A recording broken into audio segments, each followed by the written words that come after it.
Dramily.com, unlimited drama series. The wedding planner's voice droned on about napkin colors, while I stood in the grand ballroom of the Riverside Manor, pretending to care about table arrangements. 24 hours before I was supposed to say I do to Kara, and here I was, discussing whether ivory or cream would better complement the floral arrangements. The centerpieces really tie everything together, Lila chirped, her clipboard clutched against her chest like a shield. Your bride has exquisite taste, Mr. Thompson. I nodded, checking my watch. Kara was supposed to be here an hour ago for this final walkthrough. The venue was spectacular. A restored 19th century hotel with soaring ceilings, crystal chandeliers, and enough old-world charm to make even a cynic like me believe in fairy tales. Too bad the princess was nowhere to be found. My phone buzzed. A text from Kara. I can't do this marriage. Sorry. I stared at the screen, reading the words 3 times before they registered. Lila was still talking about flower arrangements, her voice fading into background noise as my world tilted sideways. Excuse me, I interrupted, my voice surprisingly steady. We need to cancel everything. Lila's face went white. Cancel? But the wedding is tomorrow. There isn't going to be a wedding. I pocketed my phone, suddenly feeling very calm. Send me the cancellation fees. I'll handle it. I walked out of the ballroom, leaving Lila stammering behind me. In the parking lot, I sat in my truck for a moment, processing what had just happened. Not even a phone call, not even a face-to-face conversation. Just a text message, like she was canceling a dentist appointment. Classy exit, Kara, I muttered, starting the engine, but I wasn't going home. Not yet. See, Kara never changed her passwords, and we still shared a phone plan. Her location was right there on my screen, and it wasn't at her apartment or her office. She was at the Grandview Hotel downtown, the boutique place where we'd had our first anniversary dinner. The irony wasn't lost on me. I drove through the city, past the familiar landmarks of our 5-year relationship. The coffee shop where we'd had our first date, the park where I'd proposed, the PR firm where she worked, climbing her way up the corporate ladder with ruthless efficiency. The Grandview's valet took my keys with a practiced smile. I walked through the marble lobby like I belonged there, which I supposed I did. I'd paid for enough dinners in their overpriced restaurant to qualify as a regular. I found her in the bar, and she wasn't alone. Dean Hartwell sat across from her, leaning forward with that predatory smile I remembered from college. Kara's ex-boyfriend, now a married tech entrepreneur who thought his startup success made him untouchable.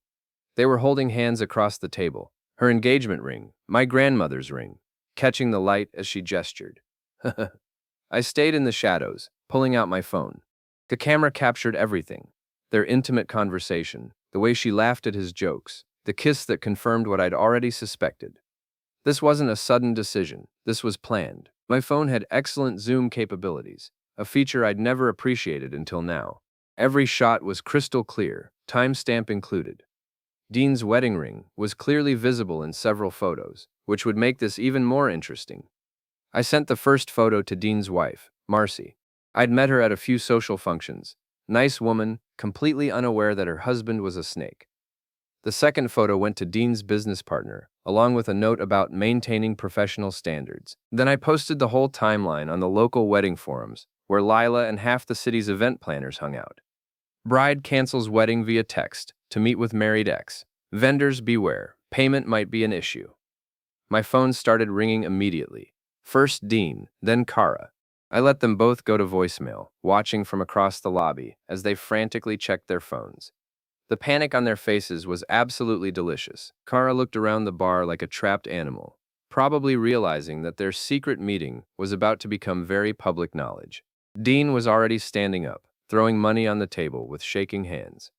I walked outside and got in my truck, finally answering Kara's 5th call. What the hell did you do? She screamed before I could say hello. I shared some photos with interested parties, I said calmly. Funny thing about public places, they're public. You can't just… Actually, I can, and I did. Consider it my wedding gift to you both. I hung up and drove home, feeling lighter than I had in months. Let the games begin. My garage had always been my sanctuary. While Kara decorated our house with expensive furniture and abstract art that looked like accidents, I'd built my real home in this cluttered space, filled with tools, car parts, and the 1967 Mustang I'd been restoring for 3 years. Eddie Martinez showed up around 9 with a six-pack and the latest gossip from his bar. My best friend since high school. He'd gone from beat cop to tavern owner when his back gave out, but he still had connections throughout the city. Your little photo shoot is making waves, he said, handing me a bottle. Dean's wife already called her lawyer. Kara's been trying to do damage control all evening. Good. I opened the beer and took a long drink. They earned it. You know she's going to come after you hard, right? That woman doesn't lose gracefully. Eddie was right. Kara had built her career on managing crises and spinning narratives. She wouldn't just roll over and accept public humiliation. She'd fight back with everything she had, which is why I'd spent the last 4 hours preparing. Remember when she borrowed my laptop last month to work on a presentation? I asked Eddie. Yeah, you were annoyed because she messed up your files. She did more than that. She copied all my work emails, client communications, everything. I found the folder on our shared cloud drive. I pulled up my laptop and showed him the evidence. She's been building a case to destroy my reputation, probably planning to use it in the divorce. Eddie whistled low. That's cold, even for her. But here's the thing. I've been documenting everything. Every time she accessed my accounts, every file she copied, every fake email she created to make me look incompetent or unprofessional. I clicked through the evidence I'd compiled. I sent copies to my boss and HR 3 days ago, along with a detailed explanation, just in case. My phone rang. Kara again. Don't answer it, Eddie advised. Oh, I'm going to answer it. This should be entertaining. I put the call on speaker. You vindictive piece of trash, Kara snarled without preamble. Do you have any idea what you've done? Shared some photos of a happy couple? I replied innocently. I thought people liked engagement pictures. I'm going to destroy you. Your job, your reputation, everything. When I'm done, you won't be able to get work cleaning toilets. Funny you should mention work, I said, catching Eddie's grin. You might want to check your email. Your boss sent something interesting about company policies regarding personal conduct and social media presence. The silence stretched long enough that I wondered if she'd hung up. What are you talking about? She finally asked, her voice smaller. Turns out PR firms take a dim view of their executives becoming the subject of public scandals. Something about maintaining client confidence. I was enjoying this way too much. But don't worry, I'm sure you'll land on your feet. You're very good at networking. She hung up with a string of words that would have made Eddie's old precinct buddies proud. You're playing with fire, Eddie warned, but he was still grinning. Maybe, but I'm not the one who lit the match. I spent the next hour crafting my masterpiece, a detailed timeline of Kara and Dean's affair, complete with restaurant receipts, hotel bookings, and social media posts that told the real story. I'd been tracking their friendship for months without realizing what I was documenting. The beauty of dating a PR executive was learning how information warfare worked. Kara had taught me everything I needed to know about managing narratives and controlling public perception. Time to put that education to good use. I posted the timeline on every local social media group, neighborhood forum, and gossip site I could find. Not as accusations, but as questions about wedding vendor reliability and concerns about professional conduct in the business community. Let them try to spin their way out of this. My phone buzzed with a text from an unknown number. This is Marcy Hartwell. Thank you for opening my eyes. I have information you might find useful. Eddie raised his eyebrows. Dean's wife. Looks like it, I typed back. Happy to help. What kind of information? Her response came quickly. Financial records. Dean's been hiding assets and planning to leave me for months. I have everything. I showed Eddie the message. The enemy of my enemy is about to make your ex-wife's life very complicated, he finished. You sure you want to go down this road?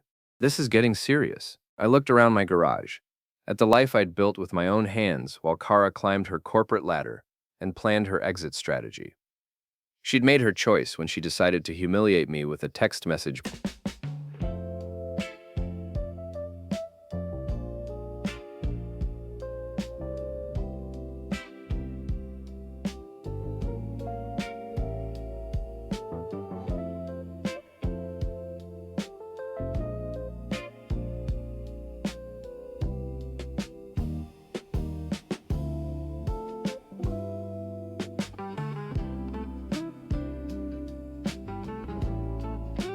breakup.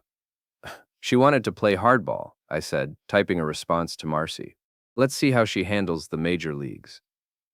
The next morning brought a symphony of angry phone calls and threatening voicemails. Kara's friends, Dean's business associates, even the wedding photographer, wanting to know about payment for services never rendered. I let them all go to voicemail while I planned my next move. Dean's luxury condo sat in the renovated warehouse district, all exposed brick and floor-to-ceiling windows that screamed, "I have money and want everyone to know it." His pride and joy, a mint-condition 1965 Corvette, sat in the parking garage like a red beacon of arrogance. I'd learned a lot about Dean during our college years, including his obsession with classic cars and his tendency to park in the same spot every day. Some habits never change. The parking garage was dimly lit and mostly empty at 10 in the morning. Security cameras covered the entrances, but had blind spots near the individual parking spaces, a design flaw that worked in my favor. I walked casually to Dean's car, admiring the pristine paint job and chrome details. He'd probably spent more on this car than most people made in 2 years. It was beautiful, really. The torque wrench from my toolbox made a satisfying crack against the windshield, creating a spiderweb of fractures that spread across the glass like lightning. I left a note under the windshield wiper. Objects in mirror are closer than your wife thinks. Simple, clean, and impossible to trace back to me.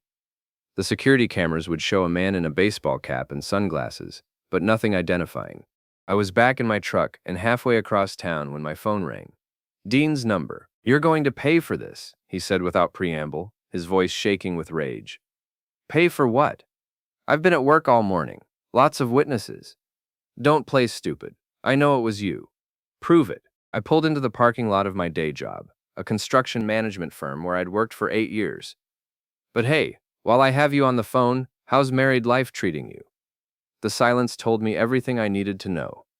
"Marcy's a lovely woman," I continued conversationally. "Very thorough when it comes to financial records. Did you know she's an accountant? Funny the things spouses discover when they start looking. You son of..." "Careful, Dean. Wouldn't want to say something you'd regret, especially with everything else going on." I hung up and walked into the office, nodding to my coworkers like it was any other Tuesday. My alibi was solid. Security cameras, time-stamped entry logs, and a morning meeting that had started 15 minutes ago. The meeting was about a new commercial development project, the kind of complex job that required attention to detail and careful planning. Skills I'd developed over years of managing construction schedules and coordinating with subcontractors. Skills that translated surprisingly well to orchestrating revenge. My phone buzzed with a text from my sister Sophie. "Saw the forum posts. Holy cow, Jake. Mom's church group is talking about this." Sophie worked in IT for a marketing firm and had always been better with computers than anyone in our family. She'd also never liked Kara, calling her fake and calculating from the beginning. I texted back, "Just getting started." Her response was immediate. "Need help? I have skills." During lunch, I drove to Sophie's office and found her waiting in the parking lot with her laptop bag and a determined expression. At 28, she was 5 years younger than me, but twice as ruthless when someone crossed our family. "Show me what you've got," she said, sliding into my passenger seat. I filled her in on the morning's activities and Marcy's offer of information. Sophie listened without interruption, her programmer's mind already working through the possibilities. "Kara's always been sloppy with digital security," she said finally. "Remember when she asked me to fix her computer last Christmas? She's got the same password for everything, and she never logs out of her social media accounts." What are you thinking?" "I'm thinking her private messages might be very interesting reading, especially if she's been planning this affair for a while."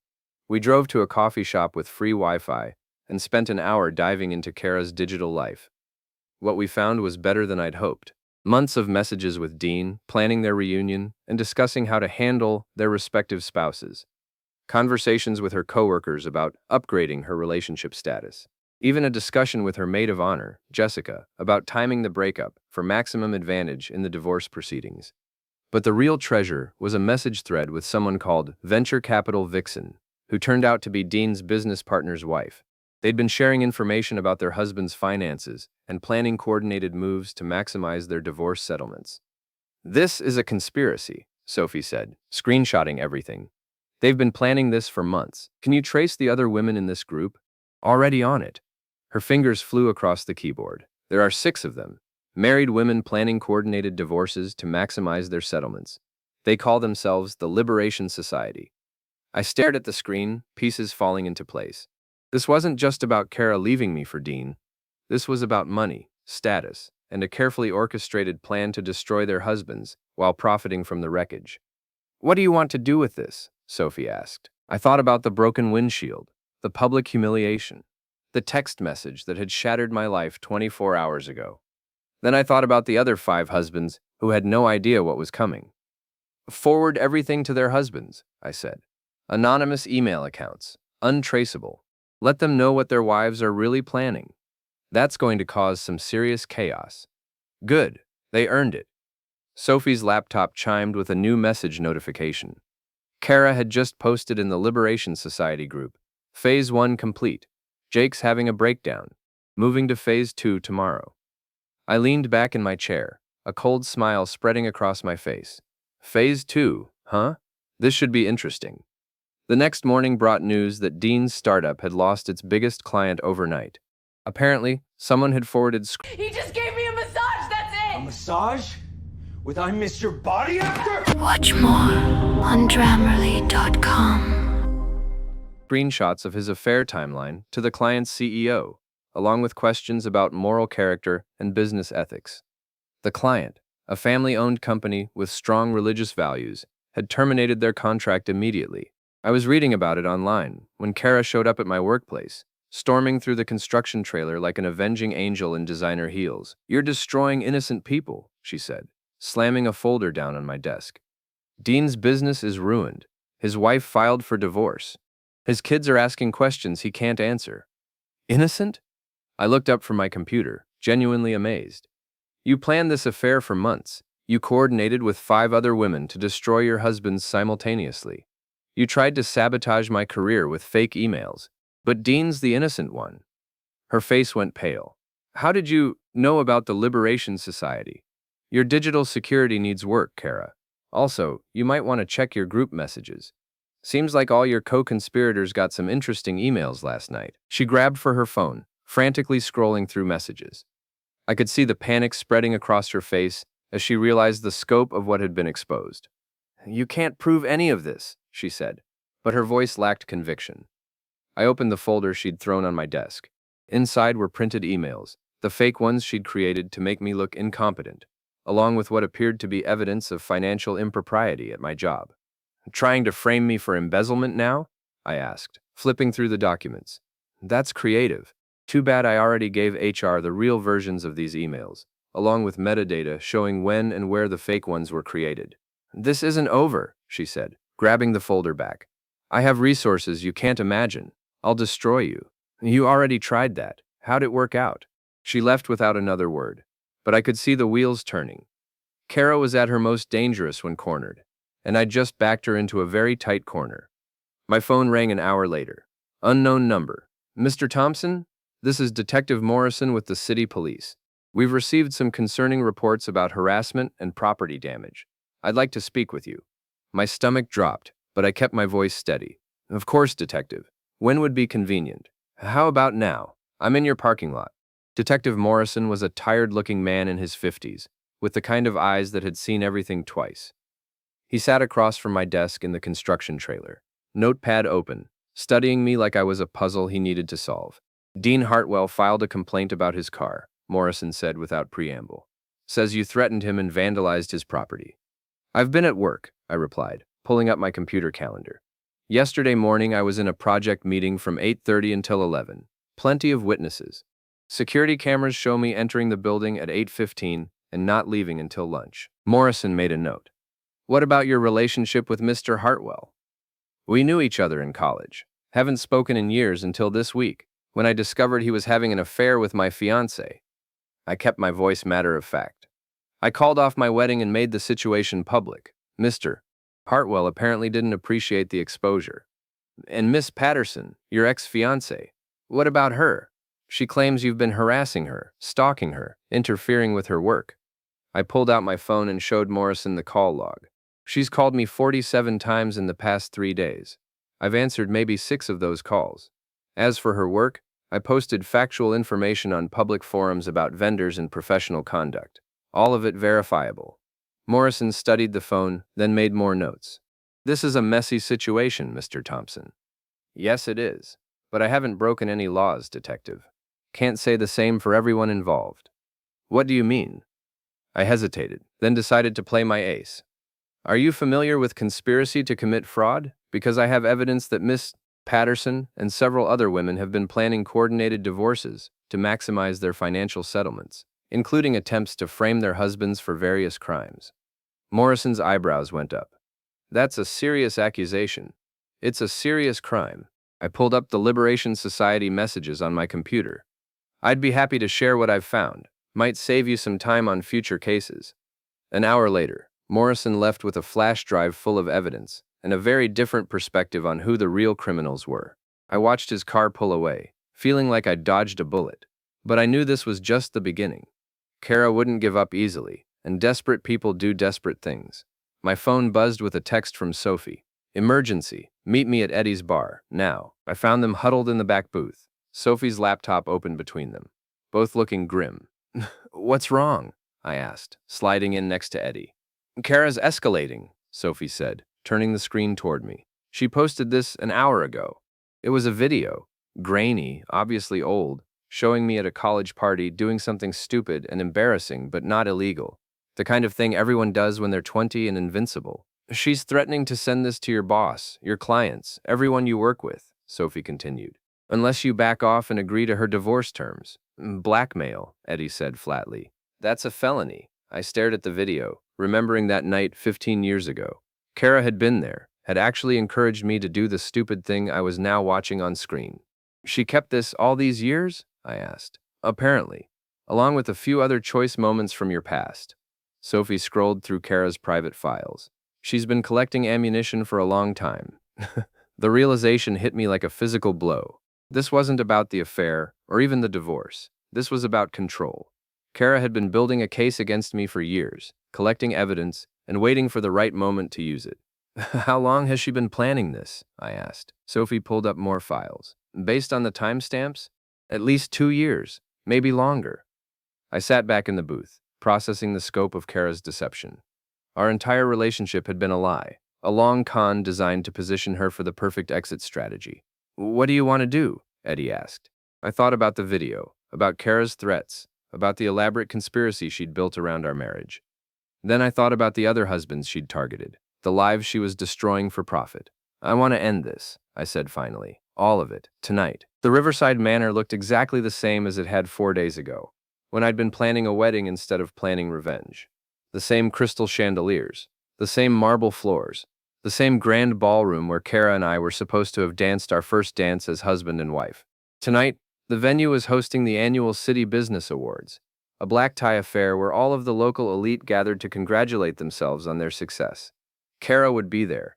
Her PR firm was nominated for an award, and she never missed a networking opportunity. Dean would be there too, despite his recent setbacks.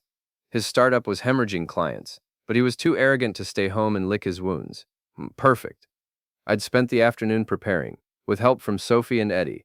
The plan was simple, elegant, and completely legal, just like Kara had taught me.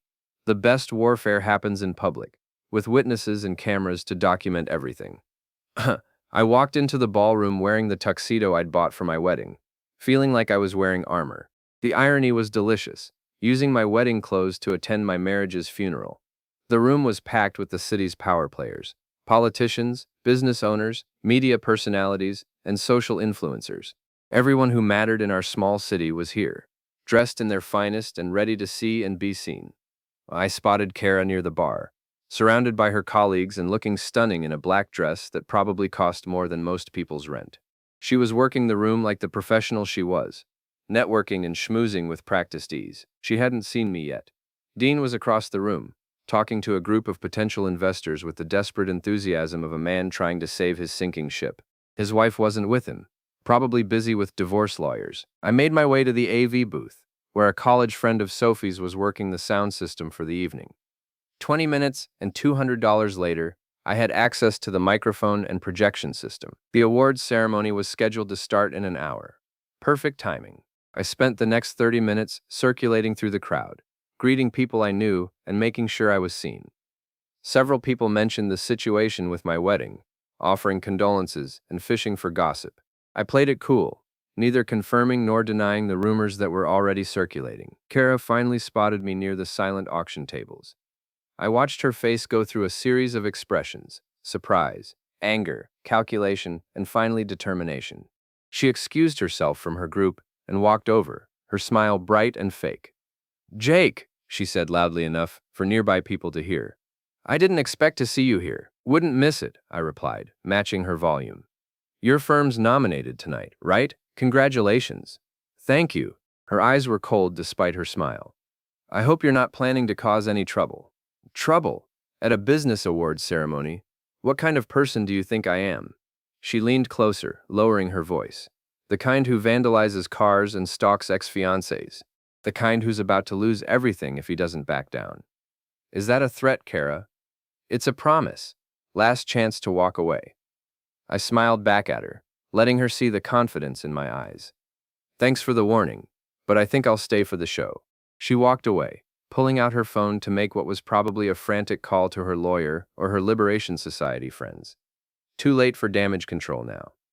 At 8 o'clock, the ceremony began. I watched from the back of the room as various awards were presented, waiting for the perfect moment. The PR firm category was scheduled for 9:15, right after the keynote speech. At 9:10, I made my move. The AV booth was empty. My friend had stepped out for a smoke break as planned. I plugged in the flash drive Sophie had prepared and took control of the projection system. The keynote speaker had just finished to polite applause when the lights dimmed for the next presentation. Instead of the expected award announcement, the screens around the room lit up with a different kind of presentation.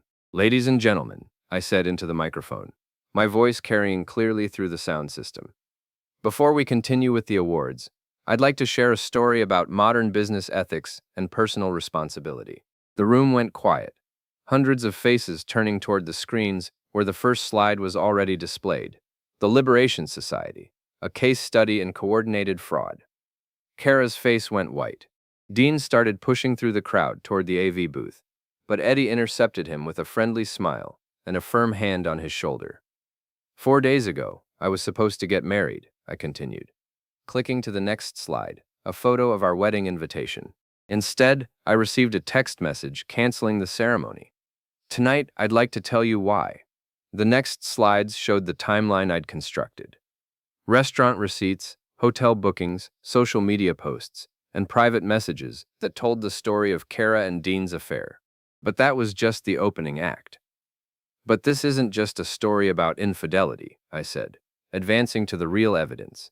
"This is about a criminal conspiracy involving 6 prominent local women who call themselves the Liberation Society." The room erupted in whispers as the screens displayed the private messages Sophie had uncovered.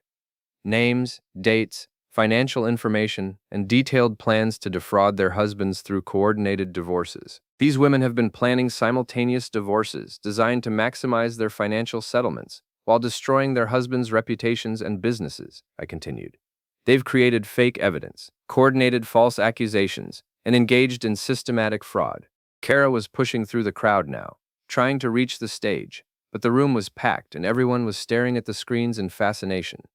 "The evidence has been turned over to law enforcement," I said, clicking to the final slide, a photo of Detective Morrison's business card. "But I thought the business community should know what kind of people they've been dealing with." I set down the microphone and walked out of the AV booth, leaving the presentation running on loop. The room was in chaos, people shouting, phones out, recording everything, security guards trying to restore order. Kara finally reached me near the exit, her face twisted with rage. "You've destroyed everything," she hissed. "My career, my reputation, my life." "No," I said calmly. "You did that when you decided to become a criminal. I just made sure everyone knew about it. This isn't over." "Yes, it is." I pulled out my phone and showed her the screen. "That's a live stream of this presentation going out to every social media platform in the city. 12,000 viewers and counting. It's over, Kara." She raised her hand like she was going to slap me, but stopped when she realized half the room was watching and recording. Instead, she turned and ran, pushing through the crowd toward the exit. Dean appeared at my elbow, his face red with anger and embarrassment. You think you're so smart, he said, but you have no idea what you've done. The people you've hurt, the people I've saved, I corrected. From you and your accomplices. He grabbed my arm, and I let him. The cameras were still rolling, and anything he did now would only make things worse for him. Let go of me, Dean, I said clearly, making sure my voice carried. You're making a scene. He realized his mistake and released me, but the damage was done.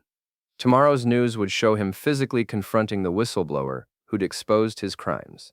I walked out of the ballroom and into the cool night air, feeling lighter than I had in years.